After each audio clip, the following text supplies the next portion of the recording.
Hey everyone, it's Lauren Cadillac with Cadillac Law. Thanks for joining me today.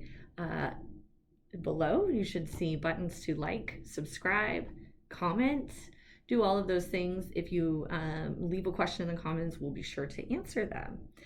Today, we're going to discuss probate in Texas, why probate's necessary, and maybe why we might want to avoid it. So in Texas, anytime someone passes away and they have debt, like in my case, I have a mortgage, I have student loans, I have a couple credit cards, that's debt. Some people, maybe they have no mortgage or anything, but they accrued medical debt on their way out. That happens quite a bit. Anytime someone passes away with debt, a probate is required.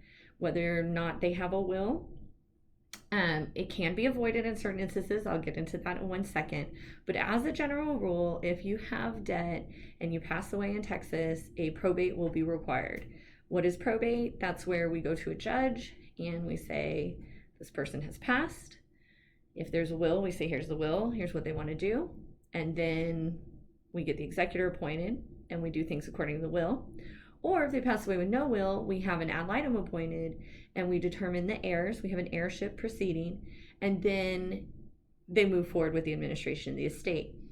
The administration part is where the executor or administrator gathers all of the debts and all of the assets of the person who passed away and then distributes them either according to the will or according to the code, depending on whether or not the person had a will. One wonderful way to avoid the necessity of probate is to have your assets in a trust. And then when you pass away, they will distribute the way the trust says. I'll get into that in another video, which I will link below. So when you are ready to learn about trusts, you can do that.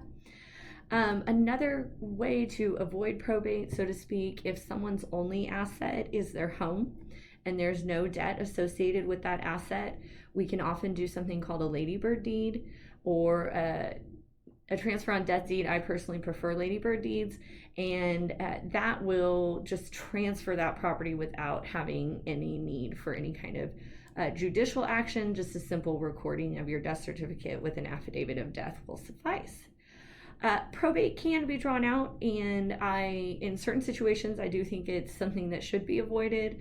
It's not meant to be that, but it does get that way at times. So if you want to avoid probate, you need to talk to us about a trust or a ladybird deed, depending on the amount of your assets. Our information is below, and I hope you learned a little bit about probate in Texas, and I ask you to like, subscribe, comment. Thank you, and have a lovely, lovely day.